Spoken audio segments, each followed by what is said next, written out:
ကိုဘိုးပဲဆိုကငိုပဲအကုန်လို့နေခြင်းကြကိုချစ်သူတွေမှာကြိုးစားမယ်လူရဲ့သဘော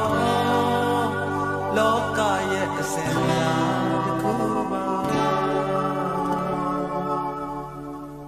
ဘုရားရှင်နောက်မှာပါရမီ